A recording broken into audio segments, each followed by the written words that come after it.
no use for me anymore. And I was left to be homeless. And for about 5 days, I had not eaten. So my phone was cut off and everything. So I walked 10 blocks to borrow $5 to go to New Jersey to visit the children so that I can cook, so that I can eat. When I woke up, I was in a hospital from hunger and dehydration. It didn't stop there, so I went to Ghana. My house was surrounded with armed people to stop me from entering. Here I had no money, and I just began to know Christ. So I went home to my sister, and I opened the Bible, and I said, God, talk to me. You know, I'm just beginning to know you, so let me know you are real. I opened the Bible, Deuteronomy 1:8 caught my eye. Said, I've set the land before you go in and possess it. I started laughing. I said, with what? So my sister's friend came in, and I said, this is so spooky. You know, I opened the Bible, and that's what it said. He said, God will make a way. He made a way in the Red Sea. I said, that was then. You know, I need to. So the next day, we were walking. I was very thirsty. And I said, let's go and see if we can get some cold water. I walked in, and I was telling the story to this man, a lawyer walking, a pagan worshiper. He said, come, I will defend you. I said, I have no money. He took money, and this was a pagan worshiper, and gave me money to go, and this is how I got in the house. So before then, I went to the police station to report the case, and the lady said, you think you have a problem? You be in America, you don't have a problem. Let me show you a problem. So she took me to the north. And when I saw the woman and the children, women selling, if they have 5 children, they will sell 1 or 2 to feed the rest. So I sold all my belongings and started this mission. So Obatan was born because God now gave me a house, gave me life, and I go there and serve. And we thank God. This is the picture. The women in the back that Pastor brought, those that are some of the bottom women, but this is a little baby girl from the village up north with the distended stomach, and it's not because she's full of food, you know that. It's called, what is it, kwashiorkor? It's called kwashiorkor. It means extreme malnutrition, and it's nothing but starch, and she looks pregnant, but it's nothing but worms in there.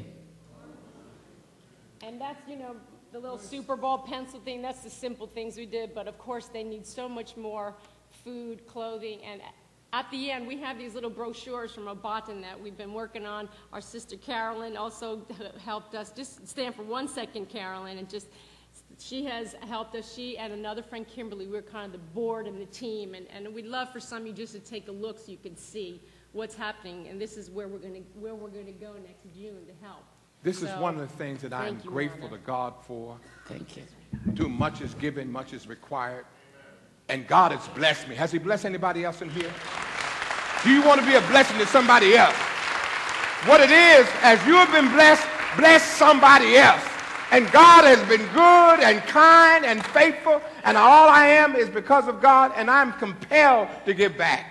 Won't you join me in giving back? Will you love God and serve people? I need a witness in the house. Will you love God and serve people? Will you love God and serve people? Will you love God and serve people? Is God worthy? Will you love God and serve people? Will you love God and serve people? Homeless people, people in Ghana, people in North Philadelphia, people everywhere. When I was hungry, you gave me something to eat. When I was a stranger, you took me in. And as much as you've done it to the least of these, you've done it unto me. I want to do it for the Lord. Anybody want to do it for the Lord? Anybody want to do it for the Lord? Anybody want to serve the Lord? Anybody want to please the Lord? Anybody want to magnify the Lord? Where will we be without somebody else helping us? And the government is not going to do it by themselves. God has commissioned us to do it. Gotta go. Go into all the world. In our neighborhoods. in the hood, overseas, and help somebody else as you've been helped. And God provides, because, you know, I leave my 2 little sons as a single mother with their dad. I leave my children. I leave my 88-year-old father. I leave all the comforts. And God provided to the dime. And I gotta go, you know. When you see what's out there and the needs are so profound, you cannot come back to the States and eat a meal without thinking about those people. It's not Linda, about us. let me say this, because it's amazing. From Ghana, you know why I am the way I am? Because I came from nothing. That's it. We almost lost our home. We had no place to live. I dropped out of high school. My father told me I would never be anything. And so, as God's blessed me, I am compelled to bless somebody else. Am I the only one in here? Am I the only one in here? Somebody say, I'm willing to do for the Lord what the Lord has done for me. Stand on your feet and let God know that you appreciate what He's done in your life. He brought us a long way. Brought us a mighty long way. I know I'm not the only person here that's been blessed by God. If you really want to make a difference, then I need somebody to walk down the aisle and say, I want to be part of a church that cares about others. I want to be part of the family of God that's concerned about the people in North Philly or in South Philly or in New York or in Ghana or someplace else. If you're here this morning, won't you turn in a form as I walk down the aisle?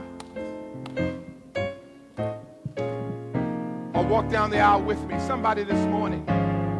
Somebody this morning. Somebody this morning. Look in that bulletin. Don't let your life be so consumed in yourself, but help somebody else. Help somebody else.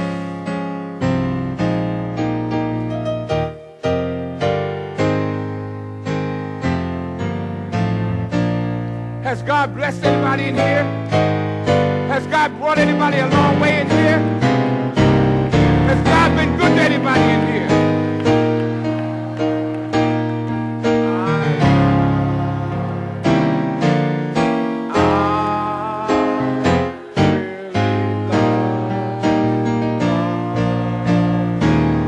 Somebody else? You don't know.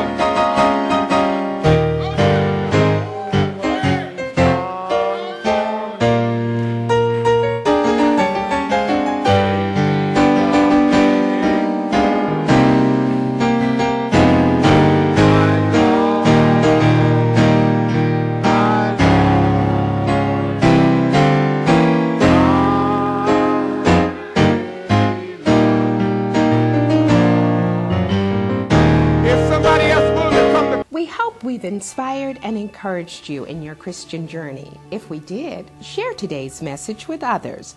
Look for our daily devotions and sermon of the week, both available on our website, www.bbcforchrist.org.